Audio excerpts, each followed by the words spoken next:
안녕하세요. 워런 버핏처럼 매일 신문을 박전무와 함께 읽으면서 투자의 고수가 됩시다. 웜의 신박 오늘 2월 1일 목요일 순서입니다. 예, 한 달 동안 1월 시장이 좋지 않아 가지고 한국장에서 투자하시는 분들 고생 많으셨는데 2월 조금만 설 전에 좀 시장이 설 전까지는 그렇게 힘이 있는 장은 안 될 거라고 생각하지만 3, 4, 5는 또 반등을 모색하는 장이 될 거다. 기대를 한번 해봅니다. 자, 어제 마지막 날 영상에 대한 댓글들에 다들 1월달 고생 많으셨습니다. 서로 인사도 하시고 격려도 하시고 아주 좋은 부분이었습니다. 그리고 요즘 소외되고 저평가 받던 제종목들이 또 많이 올라가네요. 어떤 분이 하셨는데, 그러니까요, 가치주를 하시는 분들은 보면 시간하고에 좀 인내를 할 필요가 있는데요. 결국은 이렇게 몇 년에 한 번씩 또 가치주들이 강하게 올라옵니다. 네, 그리고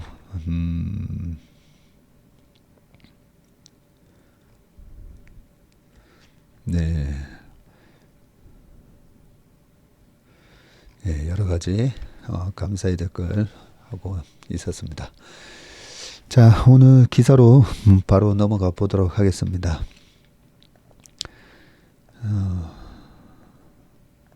오늘은 한국경제신문인데요. 기사를 뽑다 보니까 기사가 거의 8개, 9개까지 가가지고 나중에 기사 추린다고 좀 시간이 오히려 걸릴 정도로 좀 좋은 기사가 많았었습니다. 일단 첫 번째, 삼성전자 실적 발표 어제 있었던 거, 본 실적 발표 있었던 거랑 주주 환원 정책에 대한 부분 먼저 말씀을 좀 드리도록 하겠습니다. 자, 삼성 적자 낸드도 상반기에는 정상화가 됐다라는 부분이고요. 삼성전자가 지난해 분기마다 조 단위 적자를 낸 골칫덩이 낸드 플래시가 연내 정상 궤도로 돌아올 것으로 전망을 했다. 우리가 이제 반도체 하면 메모리, 비메모리 이렇게 얘기하고 그 메모리 중에서도 D램이 있고 그죠? 그 다음에 옛날에 하드디스크 역할을 지금 하고 있는 데이터를 저장을 해주는 이 낸드 쪽. 뭐 USB나 이런 것들 전부 다 낸드에 해당된다고 보시면 됩니다. 근데 낸드는 중국도 만들고 있죠. 그래서 그런지 낸드는 적자가 나면 또 확 적자가 납니다. 수급의 밸런스가 조금만 깨져도 이 약간 공급 우위에 영향을 좀 많이 받기 때문에 그런 부분이 있는데 조 단위 적자를 낸 골칫덩이 낸드 플래시가 연내에는 정상 궤도로 돌아올 거다라고 합니다. 이유가 PC, 스마트폰에 이어서 업황 회복세가 더딘 서버용 시장에서도 수요 회복세가 뚜렷해졌기 때문이고요. D램에 이어서 낸드 플래시 업황 회복이 가시화하면서 올해 삼성전자가 메모리 반도체에서 10조 원 넘는 흑자를 낼 것이라는 전망이 나온다. 어제 31일 지난해 4분기 확정 실적을 공개를 했고요. 매출이 67조 한 8천억에서 영업이익은 2조 8천억 나왔습니다. 전년 동기 대비해서 각각 3.8 그리고 34.4% 영업이익이 줄었습니다. 반도체 사업에서는 2조 1,800억 원 안팎의 영업 적자를 기록을 했고요. 하이닉스가 지난 4분기 3천억이 넘는 영업이익 흑자를 낸 거하고는 반대로 오히려 2조 2천억 정도의 영업 적자를 기록을 했습니다. 다들 아시다시피 이 HBM3에 대한 대응이 늦었기 때문이죠. 작년 4분기 수치는 좋지 않았지만 이날 실적 설명의 분위기는 그리 나쁘지 않았다네요. D램은 물론 낸드 플래시 시황이 좋아질 것이라는 전망이 나와서인데 김재준 메모리 사업부 부사장은 고부가 가치 낸드 제품인 서버용 데이터 저장 장치 SSD 제품 중심으로 주문이 쌓이고 있다. 우리 보면 엄청난 동영상, 카카오톡에서도 단톡방에서도 수많은 사진과 동영상 자료 뭐 왔다 갔다 하고 올려놓지 않습니까? 그죠? 이제는 뭐 텍스트는 아무것도 아니고요. 진짜 그 어마어마한 동영상도 다 올려놓는데 그런 것들이 그런 플랫폼 기업들의 이 서버의 데이터 저장 장치, 이 SSD에 그 저장을 하는 역할을 하는데 이 고부가 가치 낸드 제품인 서버용 SSD 제품 중심으로 지금 주문이 쌓이고 있다네요. 자, 상반기 중에 재고 정상화가 기대된다 라고 하셨고요. D램은 지난해 4분기 흑자 전환에 성공을 했는데 HBM 등 AI용 D램 주문이 폭발한 덕분이다. 김 부사장은 올 1분기 전체 메모리 사업에서 흑자 전환이 가능할 것이라고 했고, 다만 삼성전자는 상반기까지 감산 기조를 이어가기로 했습니다. D램, 낸드 플래시 등 메모리 반도체는 삼성전자의 실적을 좌우하는 열쇠, 키 팩터죠. 통하는데 메모리 반도체를 찾는 기업이 늘면 이에 따라 영업이익이 폭증하지만 수요가 끊기면 영업이익도 동반 추락하기 때문이고 2018년도에 58조 9천억 원에 달하는 영업이익이 발생을 했었는데 지난해에는 6조 6천억 원으로 뚝 떨어진 이유가 여기에 있다. 지난해 죽을 쓴 삼성전자 메모리 반도체가 다시 살아나고 있는데 D램 부문은 지난해 4분기 흑자 전환이 됐고 낸드도 상반기에 재고가 대폭 줄어들면서 하반기부터는 캐시카우의 명성을 되찾을 가능성이 높아졌다. 전자는 고대역폭 메모리 HBM과 서버용 이 SSD 등 수익성 높은 제품 판매를 늘려서 1분기 내에 메모리 반도체 사업을 흑자로 돌려 세운다는 목표를 세웠고요. 산업계에서는 삼성전자가 올해 반도체에서만 11조 원 이상, 전체적으로는 30조 원대 영업이익을 거둘 것으로 내다보고 있다. 컨센이 지금 영업이익이 한 30조 이상 난다라고 그렇게 전망을 하고 있죠. 주식은 항상 이 컨센서스와의 싸움이니까요.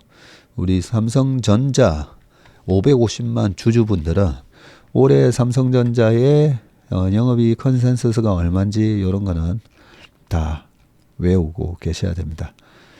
지금 삼성전자 여기 이 HTS나 뭐 네이버만 들어가 봐도 다 나옵니다. 그죠?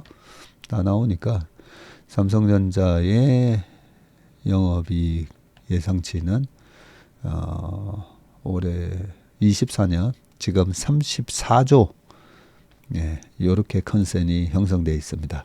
그리고 올해 상반기에서 하반기로 넘어가면 이제 25년 실적을 바라보면서 주가가 움직일 거거든요.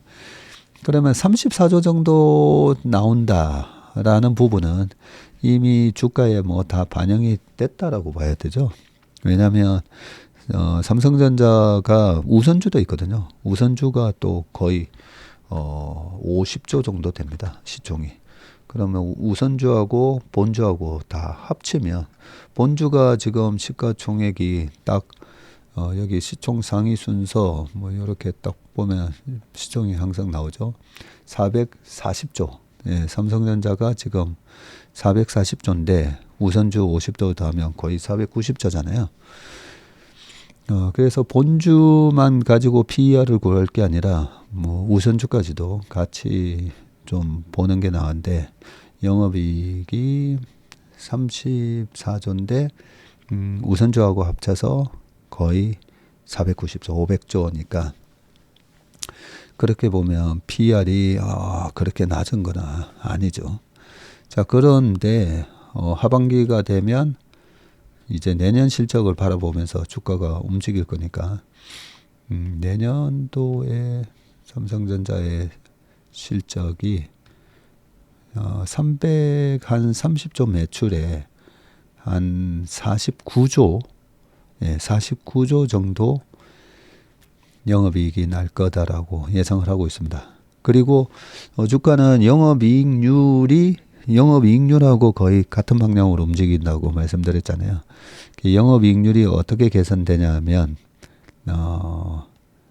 올해 한 11% 영업이익률이 나오면 내년에는 영업이익률이 14.6%까지 회복이 될 것으로 봐지고 2018년이 58조 8,800억 원 나왔었거든요. 그때 영업이익률이 얼마였냐면 24%였습니다. 그때 하이닉스의 영업이익률은 50% 나왔었죠. 40조 매출에 20조 8천억 정도 영업이익이 나왔었으니까. 그래서 영업이익률의 방향은 내년까지 계속 우상향하는 그런 방향을 보이고 있고, 이 컨센 대비 얼마나 회복하는지, 그게 관건입니다. 네. 자, 기사를 또 계속 좀 더 읽어보겠습니다.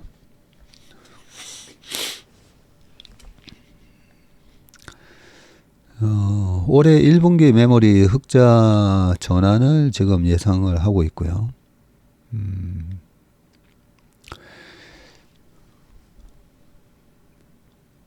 D램 사업이 30일에 전자에 따르면 지난해 4분기 DS 부문이 2조 1,800억, 요게 반도체 부문이죠. 적자를 기록했고 3, 4조 원대 영업 손실을 낸 지난해 1에서 3분기와 비교해서는 적자폭이 줄어들긴 했지만, 그래도 우리가 기대했던 컨센보다는 약간 쇼크가 나왔었죠. 그죠? 이렇게 적자폭이 줄어든 이유는 D램 사업이 흑자를 낸 덕분이고, AI 서버 등에 들어가는 고부가 가치 D램은 매출 신기록을 썼는데, 전자의 지난해 4분기 HBM 판매량은 전분기보다 40% 이상 증가를 했네요. 전년 동기보다 3.5배 늘었고요. 지난해 3분기 양상을 시작한 4세대 HBM이 HBM3는 출시와 동시에 대형 고객사를 확보한 것으로 알려졌다고 합니다. HBM 투자를 2.5배 늘린 영향이 컸다고 하고, 올해도 HBM 시장을 적극적으로 공략할 계획인데, 올 상반기에는 5세대 HBM3E 양산 준비를 마무리하기로 했다고 되어 있고요. 하반기에는 D램을 12단으로 쌓은 신제품도 공개를 하고, 시스템 반도체와 HBM을 결합한 고객 맞춤형 HBM도 내놓을 계획이다. 올해 시설 투자는 HBM에 집중할 것이라고 김재준 부사장께서 얘기하시면서, 첨단 D램 중에서 HBM 비중은 올 하반기에 90%에 도달할 것이라고 말을 했네요. 지난해 매분기 조단위 적자를 낸 골칫덩이 낸드 플래시 회복세도 지금 뚜렷해지고 있는데, 트렌드포스에 따르면 1월 낸드 플래시 범용 제품 128GB 이쪽이 고정거래가가 평균 4.72달러로 전월보다도 1월에도 8.87% 올랐네요. 분기 실적이 어떻게 나올까 막 마음 졸이면서 다음 4월 초까지 기다릴 게 아니라, 중간중간에 이 스팟 가격하고, 이 스팟 가격이 올라가면 고정거래 가격이 또 올라가게 돼 있으니까요. 계속 이 D램 가격을 계속 추적을 하면 됩니다. 지난해 10월 이후에 지금 4개월 연속 오름세를 이어갔고요. 고부가 가치 낸드 플래시 제품인 서버용 SSD 출하량이 전분기보다 50%가량 늘어난 덕분이네요. 그리고 파운드리 얘기가 나오네요.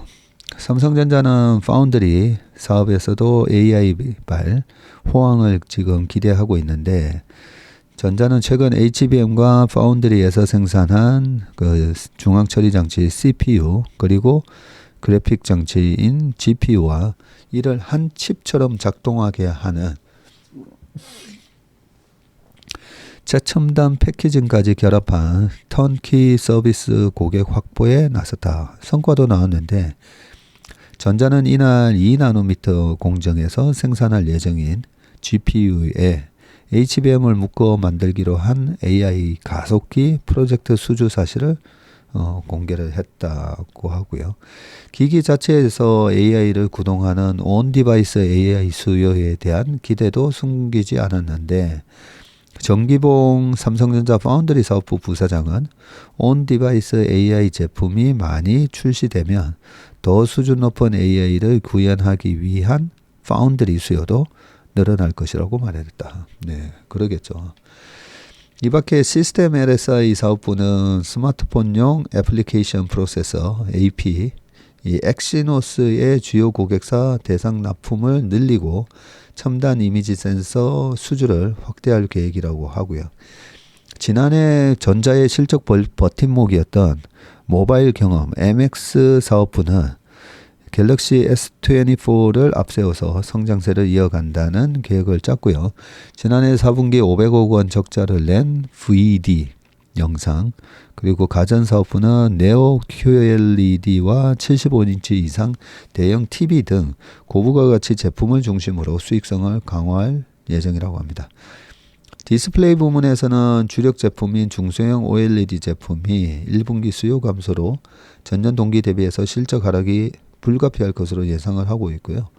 QD OLED 모니터 신제품을 출시하고 프리미엄 노트북에 쓰이는 IT OLED를 본격 생산하면 매출이 증가할 것으로 기대하고 있다고 합니다. 일단 메모리 업황 자체는 계속 지금 턴어라운드 하고 있습니다. 4개월 연속 턴어라운드 하고 있고, 그 앞단의 고객사들도 지금 상당히 투자를 늘리고 있고, 하이퍼스케일러라고도 하죠. 뭐 그런 미국의 플랫폼 기업들이나 IT 빅테크 기업들이 지금 AI 때문에 계속 그 뒤처지면 생존 문제니까요. 그런 부분이 있어서 수요가 나쁘지 않다 보니까 지금 요 전망치대로 정말 갈까 항상 의심을 해봐야 되는데, 지금 일단 업황은 좋습니다. 거기다가 파운드리에 대한 부분은 계속 과연 잘할 수 있을까, 요 부분인데 올해 2Q, 3Q에서는 이 파운드리 쪽에서 과연 기대치 않았던 실적이 나오는지 한번 잘 봐야 될 것 같습니다. 자, 실적은 요 정도까지 하고요. 어제 3개년 주주환원 정책이 새로 나왔는데 내용을 보니까 사실 별건 없었어요. 한번 읽어보겠습니다. 자, 어제 삼성전자 주가는 또 2%나 빠졌죠. 작년 4분기 실적이 둔화된 데다가 미국 반도체 기업 AMD의 실적 전망치가 하락하면서 어제 그저께 밤에 미국 시장 분위기가 안 좋다 보니까 또 영향을 받았습니다. 하지만 증권가의 주가 전망은 긍정적이고 메모리 반도체 부분에 흑자 전환 기대가 크고 올해 스마트폰 판매량에서도 다시 애플을 넘어설 것이라는 분석도 힘을 보태고 있죠. 네, 요 부분도 거의 자명한 사실인 것 같고요. 자, 어제 외국인 투자자와 기관 투자가가 각각 962억, 946억 원어치를 팔면서 하락을 주도를 했는데 전날 AMD 영향이 좀 컸습니다. 반도체 전체적으로 반도체가 미국 시장이 안 좋았던 영향을 좀 받았고요. 올해 온디바이스 AI 휴대폰인 갤럭시 24의 판매량은 2016년 이후 최대인 3,600만 대로 예상을 하고 있네요. 실제로 그저께 삼성전자 다니는 후배 만나보니까 반도체 부문은 이번에 인센티브 없고 대신에 요 모바일 쪽은 50%에도 인센티브가 나온다고 하면서 좀 부러워하기도 하던데, 예전에 반도체 많이 나올 때는 많이 또 받았었잖아요. 그죠? 근데 아무튼 모바일 쪽이 좀 선전을 하고 있습니다.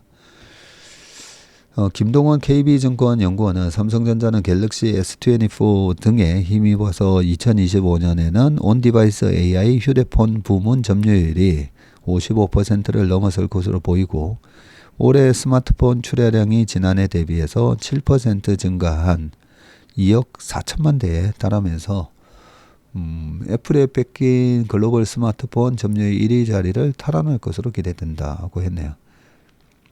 여기서 또 중요한 부분이 현대차 같은 경우에도 아무래도 그 평균 판매 단가가 높은 제네시스가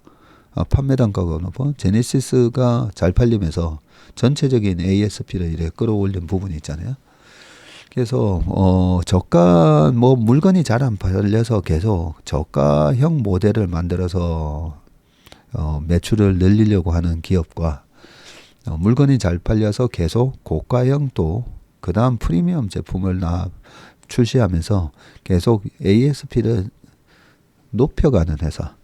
예, 그게 중요한 부분인데 일단 AI 휴대폰이고 S24니까 프리미엄 핸드폰이잖아요. 이 프리미엄급 핸드폰이 잘 팔린다라는 거는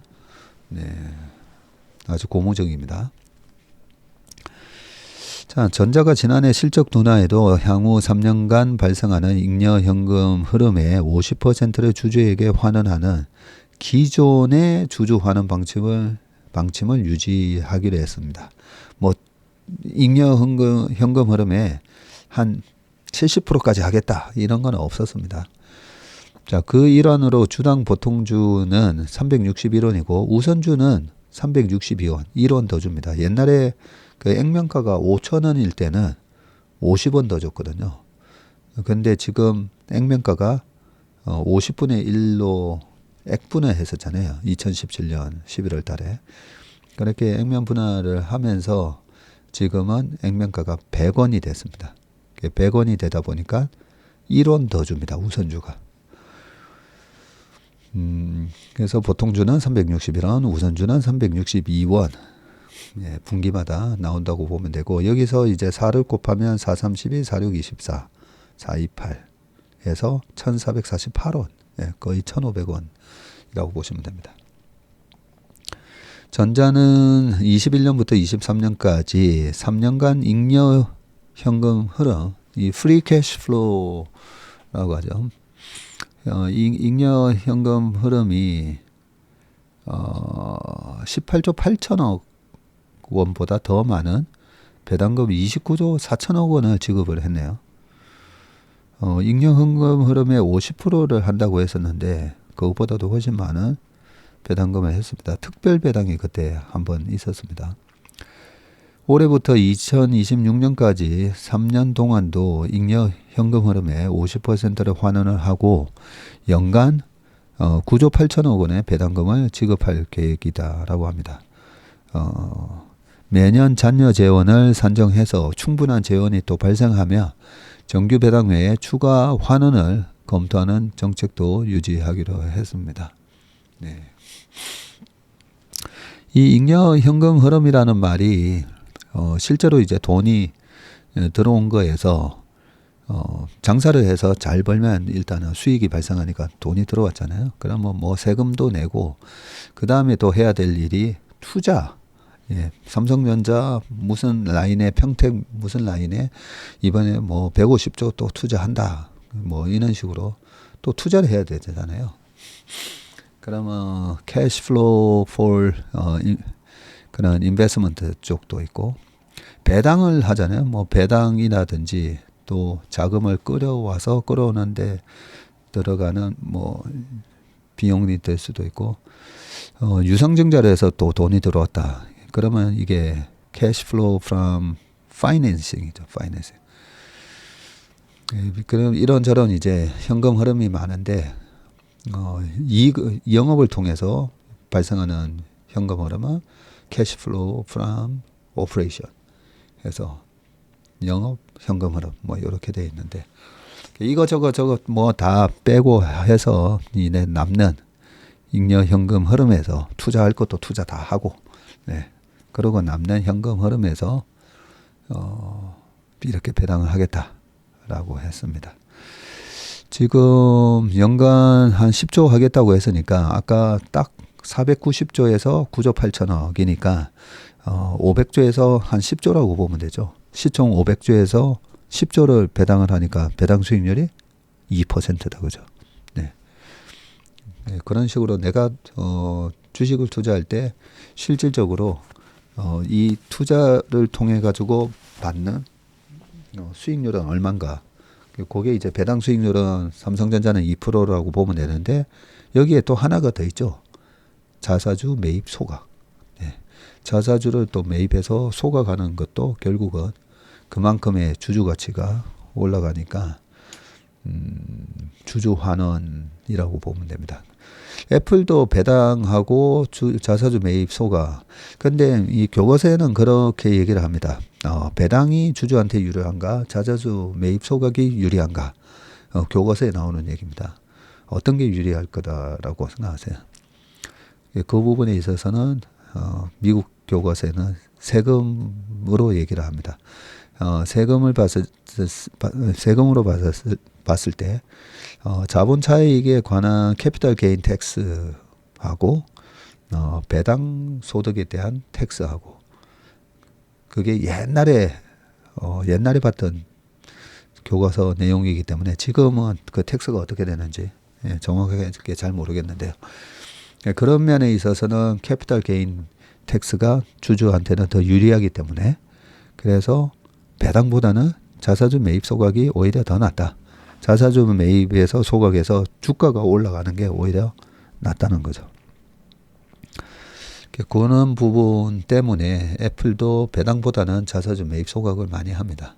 그런 면을 다 합쳐보면 애플도 주주들한테 돌려주는 거 다 감안해서 전체적인 투자 수익률이 한 5% 나온다. 이렇게 돼 있거든요. 그 5%와 지금 10년물 국채를 내가 투자했을 때 얻는 금리 확정 금리로 얻는 수익하고 뭐 이런 걸 비교하면서 주식 시장이 금리에 영향을 받는 그런 모습인데 금리가 떨어지고 기업들에 대한 투자 내가 주주로서 투자자로서 내가 얼마 정도의 이익을 확실하게 벌 수 있다. 요 부분에 대한 이 투자 수익에 대한 향후 가시성만 뛰어나면요. 금리가 떨어지면 무조건 주가는 올라가게 돼 있습니다. 네, 그런 차원에서 명확하게 이렇게 3개년 동안에 주주 환원은 어떤 식으로 한 거다는지 이런 부분은 좀 명확하게 해주는 게 좋습니다. 자, 요 두 가지 기사를 봤고요. 그 다음에는 며느리가 개발한 라면 하나가 꼴등 회사의 1조 반전 불닭볶음면 얘기입니다. 네, 지난주에 제가 처음으로 불닭볶음면을 먹어봤는데요. 원래 한 번 먹으면 잘 모르잖아요. 한 두세 번 먹어봐야 그 중독성이 있는지 알 수가 있는데 자, 일단 한번 읽어보겠습니다. 삼양식품이 지난해 매출 1조와 영업이익 1,000억 원을 넘기면서 창사 이후 최대 실적을 냈다. 그런데 매출이 1조밖에 안 되네요. 삼양식품이 2023년 매출 1조 한 2천억 그리고 영업이익은 1,468억. 매출은 전년 대비해서 31% 증가했고요. 영업이익은 무려 62%나 늘었네요. 1961년에 창립한 삼양식품이 매출 1조, 영업이익 1,000억 원 고지를 밟은 것은 이번이 처음입니다. 5년 전인 2018년도에 삼양식품의 매출은 4,694억. 야, 생각보다 적었네. 좀 매출 규모가 작았네요. 삼양식품의 눈부신 성장은 김정수 삼양 라운드 스퀘어 옛 삼양식품그룹 부회장이 이끌고 있다. 전중륜 삼양식품 창업주의 며느리이시군요. 이 김 부회장은 2012년 불닭볶음면을 개발해서 라면 시장 만년 꼴등이던 삼양식품을 다시 이렇게 세웠다. 불닭볶음면이 나온 지 지금 12년이 됐네요. 하긴 예전에 불닭볶음면 예전에도 제가 본 것 같았는데 왜 요즘 갑자기 이렇게 인기지? 그런 생각을 좀 하긴 했습니다. 자, 이 불닭볶음면은 전 세계 100개국에 수출되면서 K라면을 대표하는 효자 상품으로 떠올랐고요. 지난해에도 삼양식품은 해외 시장을 중심으로 성장세를 이어갔는데 작년 3분기 해외 매출은 처음으로 2천억 원을 넘어섰고요.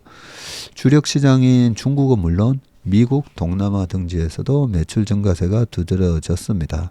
미국에서는 월마트, 코스코에 입점을 완료하는 등 코스코에도 들어갔네요. 주류 채널 진출에 속도를 내고 있고 삼양식품의 해외 매출 비중은 70%에 달한다.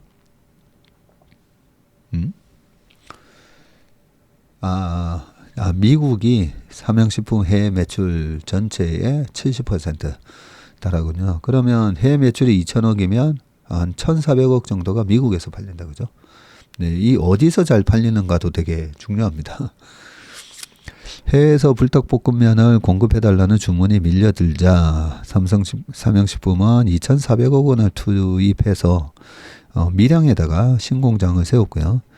또 1,643억 원을 투입해서 내년 5월 준공을 목표로 이 공장 건설을 추진하고 있습니다. 불닭 신화를 이어가기 위한 후속 제품도 내놨는데 지난해 8월 매운 국물 라면인 맵탱을 출시했다고 합니다. 이름도 재밌네요. FM 가이드에 따르면 삼양식품이 올해 매출 1조 한 3,595억, 영업이익은 1,744억 원을 기록할 것으로 전망이 되고요. 내년에 밀양 2공장이 준공이 되면 생산 능력이 25%가량 늘어서 캐나다, 멕시코 등으로의 판로 확대가 기대된다.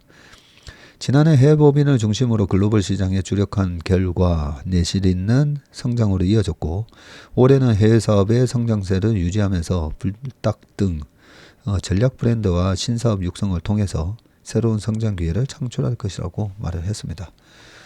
네. 지난번에도 한번 다룬 적은 있는 기업인데 이 주식을 할 때 보통 이렇게 B2C 기업은 우리가 검증을 할 수가 있잖아요. 그죠? 우리가 직접 그 제품을 사 먹어보고 주변 사람들 얘기도 들어보고 그러면 검증을 할 수가 있고 또 그 제품이 얼마나 또 오래가는 제품인가 이 게임 아니면 과자 이런 라면 이런 것들이 한번 열풍을 일으키며 얼마나 오래 가는지 그런 것도 볼 필요가 있고요. 그런 측면에서 살짝 지금 머리에 생각이 드는 게 농심보다는 오뚜기 있잖아요. 오뚜기. 네, 오뚜기도 한때 주가가 굉장히 좋았거든요. 오뚜기도 결국은 라면 시장에 있어서 오뚜기 진라면 하면서 유현진 선수가 한창 선전을 할 때 그때 오뚜기 주가가 과거에 2005년도에 한 2만 원 하다가 그러고 나서 주가가 15만 원, 2007년도에 15만 원 가서 왔다 갔다 하다가 오뚜기 진라면 하면서 라면의 매출이 급등을 했던 2013, 14, 15년도 요때 주가가요. 한 15만 원 하던 주가가 146만 6천 원. 15만 원이 150만 원 갔으니까 또 10배 올랐잖아요. 10배나 올랐었습니다. 그러고 나서 16년부터 주가가 꺾이기 시작을 해서 지금 40만 원. 고점 대비는 한 73% 빠져 있네요, 지금. 73% 빠져 있는데, 그러면 연간 실적을 살짝 보고 싶은데, 2018년도에 1,500억 영업이익 하다가, 19년도 1,500억, 20년도에는 1,984억, 21년에는 1,600억, 그리고 22년에 1,800억. 네. 작년에는 2,600억 정도, 요렇게 갑자기 영업이익이 튀었네요. 튀었는데 작년에 주가는 오히려 빠졌네요. 빠졌고 24년도에도 매출 3조 6천억에 2,700억 정도 예상한다라고는 돼 있는데 지금 워낙 이 삼양식품의 매출과 영업이익 증가율이 좋다 보니까 약간 이렇게 소외되는 것 같습니다. 진라면 열풍 이후에 지금 주가는 거의 10년째 지지부진하네요. 이런 걸 보면서 오뚜기를 보면서 이번에 이 열풍이 얼마나 지속될 건가, 계속 영업이익의 증가가 얼마나 오랫동안 지속될 건가, 그런 걸 이제 좀 봐야 되는데 오뚜기 진라면의 열풍보다는 이번에 불닭볶음면의 열풍이 훨씬 더 강력한 것 같아요. 그죠? 글로벌 모멘텀을 탔으니까.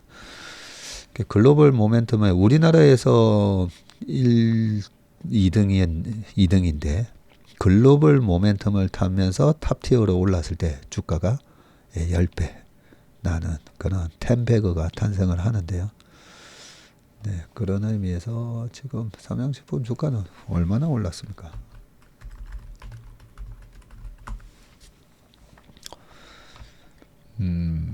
야, 2016년 딱 오뚜기 주가 빠질 때부터 삼양식품 주가가 올랐네요. 완전히 다른 흐름을 보였습니다.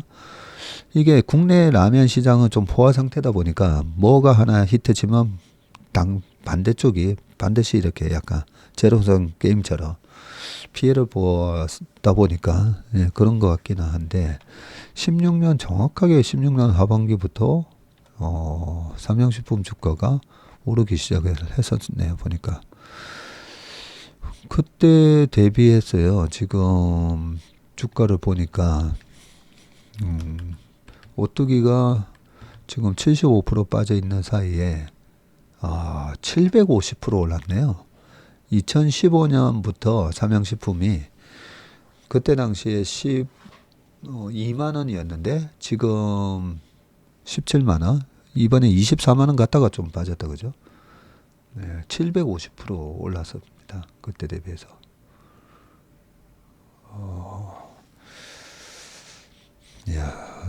그 같은 라면, 같은 동종업계라도 이렇게 히트 상품에 의한 매출의 차이, 이익의 차이에 따라서 주가가 많이 갈리는데, 그러면 삼양식품의 연도별 실적을 한번 볼게요. 2018년도에 552억, 19년도에 783억, 20년에 953억, 그러다가 21년에는 꺾였다가 654억, 다시 22년에 900억, 그리고 작년에 1468억, 1500억 나오고, 그리고 올해 또 1700억대 나오고, 내년에 2000억대 이익이 나온다라고 그렇게 돼 있네요.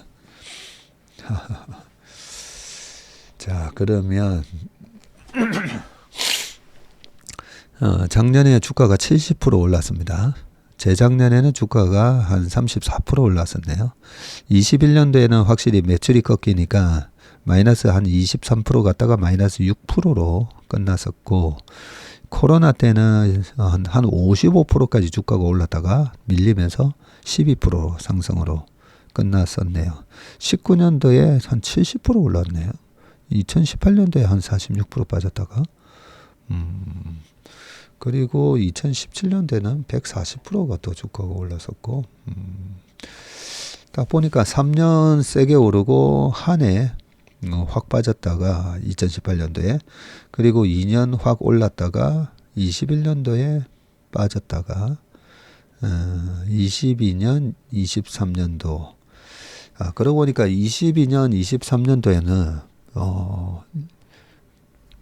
보통 우리나라 음식료 회사 같은 경우에는 그러잖아요. 뭐 대두, 밀가루 뭐 이런 거 다 수입해가지고, 설탕 다 수입해서 그리고 내수해서 팔다 보니까 환율 중요하고 국제 원자재 가격이라든지 그런 음식물 네, 그런 곡물가, 예. 곡물가 이런 게 되게 중요한데 저기 러시아 우크라이나 사태 이후에 유가 올라가고 곡물가 올라가고 전부 다 폭등을 했었으니까 그러면서 21년도에 이익이 확 까졌었네요. 매출은 똑같았는데 그리고 22, 23 가면서 다시 회복하는 회사가 있고 회복 못하는 회사가 있고 그런 측면에서 주가 차별화가 심했습니다. 요것만 보면 올해 지금 삼양식품이 마이너스 19% 주가가 빠지는데 한 해 빠지고 나면 그 다음에 또 한 2년 주가가 좋으니까 올해 주가가 좀 빠져서 끝났으면 좋겠네요. 끝나고 내년 주가를 바라보면서 한번 투자해 볼 만한 종목 아닌가 그런 생각이 듭니다.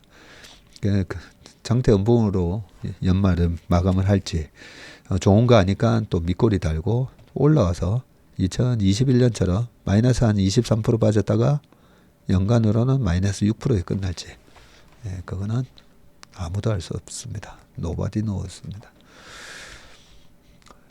하여튼 좋은 회사다 그죠? 네. 불닭볶음면은 좀 더 계속 먹어봐야 되겠습니다. 최소한 2주에 한 번은 계속 먹어보면서 판단을 해봐야 될 것 같습니다. 이거 라면 얘기하다가 시간이 또 확 지나가 버렸습니다. 자, 빨리 그 다음 기사를 보겠습니다. 아무튼 며느리가 개발한 라면인데 참 며느리 잘 두셨습니다. 알리 인기에 중국발 항공화물이 급증을 하고 있다라고 돼 있는데 대한항공이 중국 화물 비중이 40%, TV 등 고가 제품 직구가 늘어서 그렇다네요. 자, 알리와 테무 등 중국 온라인 쇼핑 앱을 이용한 해외 직구가 급증을 하면서 국내 1위 항공사에 화물 매출에서 중국이 차지하는 비중이 커졌고요. 항공 물류를 이용하는 화물이 주로 TV 등 전자제품이라는 점은 알리 등을 통한 중국산의 공세가 고가 제품군으로 확장되고 있음을 보여주는 지표라는 해석이 나옵니다. 31일 대한항공에 따르면 지난해 4분기 중국, 인천 각 화물사업 잠정 매출은 4,298억 원으로 이 기간 전체 화물 매출 1조 1천억 원에 39%에 달하네요. 1년 전인 22년 4분기 중국 화물 매출이 4,180억 원으로 전체 매출의 27%였던 점을 고려하면 두드러진 증가세네요. 1년 사이 대한항공의 전체 화물사업 매출은 코로나 국면에 급증한 화물 수요가 줄어들면서 예년 수준으로 돌아갔고요. 이런 상황에서 유독 중국 화물만 늘어난 것이다. 물류업계에서는 중국 직구 급증을 원인으로 꼽고 있다. 원래 대한항공이 전 세계 화물 1등이거든요. 1등인 이유가 우리나라의 반도체를 비롯해서 여러 가지 IT 부품, 여러 가지 배로 실어 나갈 수가 없는 것들, 그런 거를 엄청나게 이제 항공 화물로 많이 수출을 하다 보니까 대한항공이 화물 1등이었는데 이제는 중국 덕을 또 보고 있네요. 알리바바가 중국 셀러들의 제품을 해외 판매하기 위해서 구축한 유통 플랫폼인 알리익스프레스의 한국 가입자는 지난해 말 기준으로 496만 명에 달했습니다. 저도 이 원오버 댐입니다. 중국의 신흥 유통 정보 기술 기업 판도더 자회사인 테무도 328만 명에 달하고요. 모바일 인덱스에 따르면 지난해 국내에서 월간 활성 이용자 수가 가장 많이 늘어난 쇼핑 앱 1, 2등을 테무와 알리익스프레스가 나란히 차지할 정도로 지금 인기가 높습니다. 직구 열풍에 대한항공의 전자상거래 화물 비중도 높아지고 있고 한투증권은 대한항공의 전자상거래 화물 비중이 2019년에 4%에서 지난해 13% 높아졌다고 추정하네요. 전자상거래 화물 비중입니다. 네, 이런 부분이 또 항공사의 새로운 또 수요다, 그죠? 이 수요에다가 항공사의 영업이익에 가장 또 이익에 가장 크게 영향을 미치는 환율, 그 다음에 금리, 예, 요 부분만 개선이 되면 항공사 주가는 또 더 위로 또 올라갈 룸이 있지 않나는 생각입니다. 자, 그다음 기사는요. MZ 홀린 여우 이 정도일 줄은 몰랐다. 1년 만에 2천억 벌었다. 뭐죠 이게? 삼성물산 패션 부문이 2년째 사상 최대 실적을 올렸네요. 그래요. 삼성물산이 하는 그 브랜드 있잖아요. 뭐죠? 뭐 있었는데, 에이세컨즈. 예, 그리고 막 빈폴도 있고 뭐 많네요. 지금 보니까 삼성물산 패션 부문 주요 브랜드가 갤럭시, 로가디스, 시프트지 이 남성복이고 여성복은 9호 플러스, 르베이지, 캐주얼은 빈폴 에이세컨즈, 해외 상품은 아미, 메종 키츠네, 르메르, 뭐 등등이 있다고 합니다. 패션 부문 실적이 전체 매출 2조 510억에서 1940억, 거의 2천억 이익을 냈네요. 패션 해가지고 거의 영업이익 10% 수익이 나오고 있군요. 자, 삼성물산이 이런 실적을 냈는데 전년 대비해서도 매출 2.5%, 영업이익은 7.8% 늘었습니다.